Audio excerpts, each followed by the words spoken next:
بسم اللہ الرحمن الرحیم۔ معزز خواتین حضرات، السلام علیکم ورحمۃ اللہ وبرکاتہ۔ اللہ کا نبی ہونا بہت بڑا اعزاز ہے، بلکہ میں سمجھتا ہوں کہ انسانی تاریخ کا سب سے بڑا اعزاز ہے۔ لیکن اس اعزاز کے کچھ تقاضے بھی ہیں۔ یہ جتنا بڑا اعزاز ہے اس سے کہیں بڑی ذمہ داری ہے، اور انسان جب نبوت اور رسالت کے مرتبے پر فائز ہوتا ہے تو اس کے ساتھ ہی اس پر کچھ پابندیاں عائد ہو جاتی ہیں، اور ان میں سے ایک یہ بھی ہے کہ اس کا کوئی قدم بھی اس کی اپنی مرضی سے نہیں اٹھ سکتا۔ لیکن انسان ہے، اللہ تعالیٰ ایسی مثالیں ہمارے سامنے رکھنا چاہتے تھے، اس لیے اللہ تعالیٰ کے ایک نبی نے علیہ السلام اپنی مرضی سے ایک قدم اٹھایا۔ اب اس کا انجام کیا ہوا، یہ ہے ہمارے آج کے قرآن مجید کے سبق کا موضوع۔ آئیے معمول کے مطابق سب سے پہلے آیت مبارکہ کی تلاوت کرتے ہیں۔ رب کائنات ارشاد فرماتے ہیں،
معزز خواتین حضرات، رب کائنات کی پاکیزہ کتاب قرآن مجید 17واں پارہ، سورہ مبارکہ کا نام الانبیاء، آیت مبارکہ ہے 87، جس کے ساتھ سفر کرتے ہوئے آج ہمیں تیسرا دن۔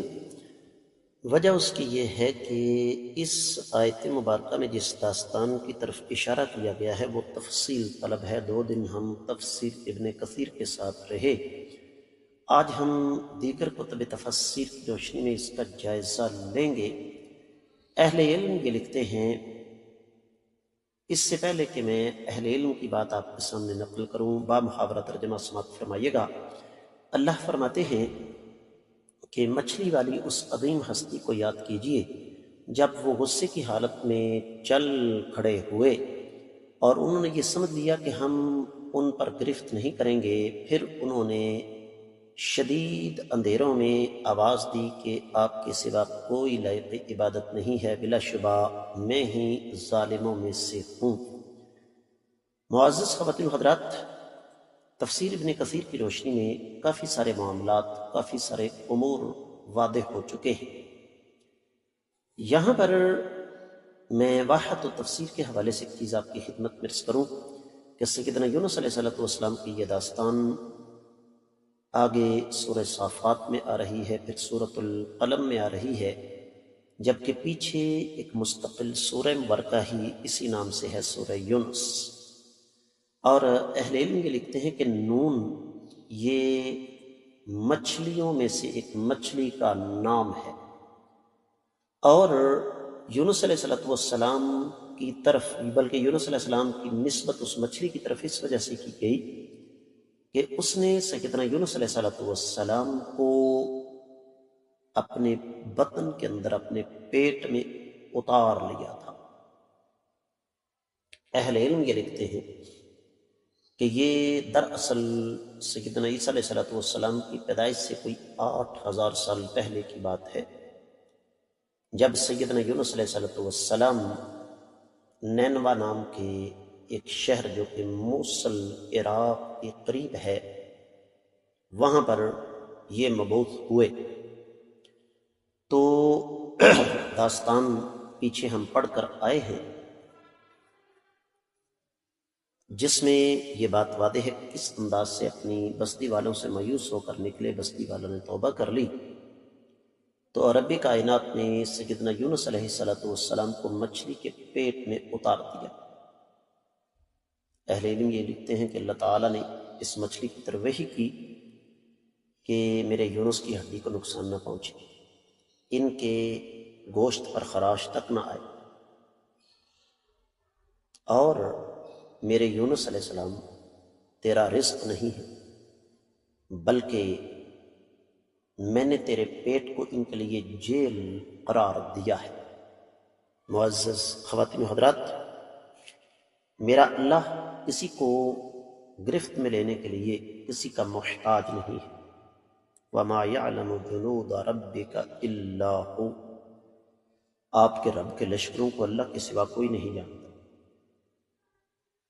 تو اب دیکھیں، اس مچھلی سے اللہ تعالیٰ نے جیل کا کام لے لیا، لیکن ساتھ اس میں ایک شفقت، محبت کا پہلو بھی ہے کہ نقصان نہیں پہنچنا چاہیے، کیونکہ مقصد صرف اور صرف سیدنا یونس علیہ السلام کو احساس دلانا تھا، سزا دینا نہیں تھا۔ معزز خواتین و حضرات، حدیث مبارکہ میں آتا ہے، یہ سنن ترمذی میں حدیث موجود ہے، شیخ البانی رحمۃ اللہ علیہ نے اس کو حسن قرار دیا، اور بھی حدیث کی بہت ساری کتابیں موجود ہیں۔ نبی علیہ السلام نے ارشاد فرمایا کہ سیدنا یونس علیہ السلام کی دعا جب کہ وہ مچھلی کے پیٹ میں تھے، لا الہ الا انت سبحانک انی کنت من الظالمین، جو بھی ان الفاظ کے ساتھ مسلمان دعا کرے گا اللہ تعالیٰ اسے قبول کریں گے۔ معزز خواتین و حضرات، آپ اس سے پہلے تفسیر ابن کثیر کی تفسیر میں سماعت فرما چکے ہیں کہ یونس علیہ السلام جب مچھلی کے پیٹ میں تھے تو وہاں سمندر کی تہہ میں جا کے سیدنا یونس علیہ السلام نے سمندر کی تہہ میں موجود مختلف چیزوں کی تسبیح سنی، تو فوری طور پر خیال آیا کہ میں تو ایسی جگہ پر ہوں جہاں کا کسی کو پتہ ہی نہیں چل سکتا، تو میں بھی کیوں نہ اللہ کی تسبیح بیان کروں۔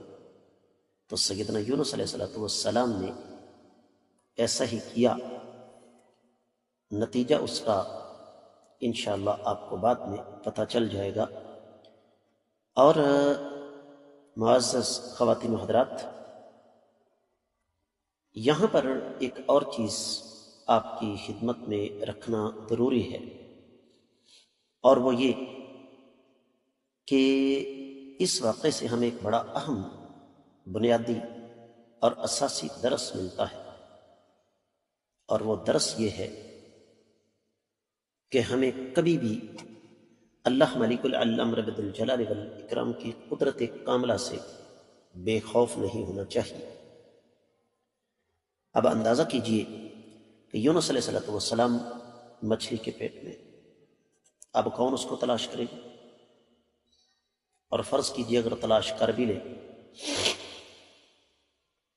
جو کہ ناممکن امر ہے، تو پھر اس مچھلی کے پیٹ سے سیدنا یونس علیہ السلام کو نکالے کون؟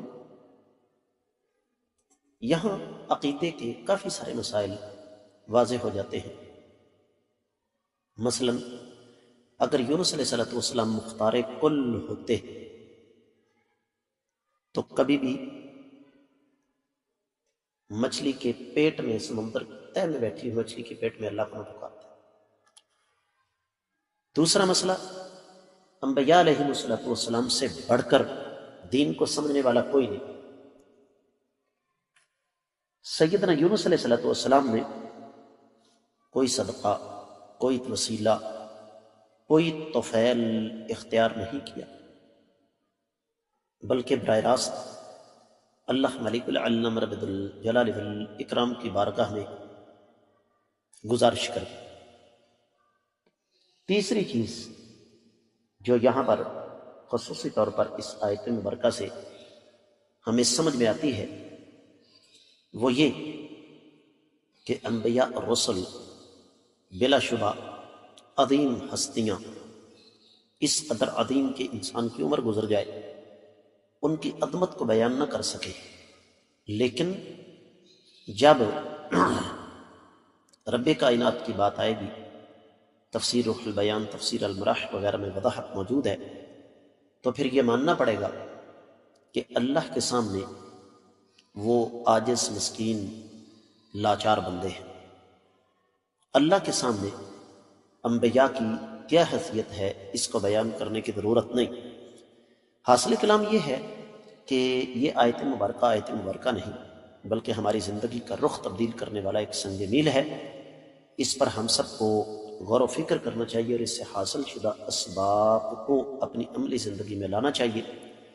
اس کے ساتھ ہی اس آیت مبارکہ کی مختصر تفسیر مکمل ہوتی ہے۔ میری آپ لوگوں سے خصوصی طور پر گزارش ہوگی کہ ان اسباب کو صدقہ جاریہ سمجھ کر زیادہ سے زیادہ ہر فورم پر شیئر کریں، ویڈیو کو لائک کیا کریں، شیئر کیا کریں، کامنٹ سیکشن میں آ کر اپنے قیمتی خیالات کا اظہار ضرور فرمایا کریں۔ آپ کا یہ اپنا چینل فرقہ واریت سے بالا تر خالصتاً کتاب و سنت کی روشنی میں ترتیب دیا گیا ہے، جہاں آپ کو قرآن و حدیث کے اسباق، جمعے کے خطبات، مختلف موضوعات پر دروس، حالات حاضرہ کی مناسبت سے آپ کی طرف سے آنے والے انتہائی اہم سوالوں کے جواب ملیں گے۔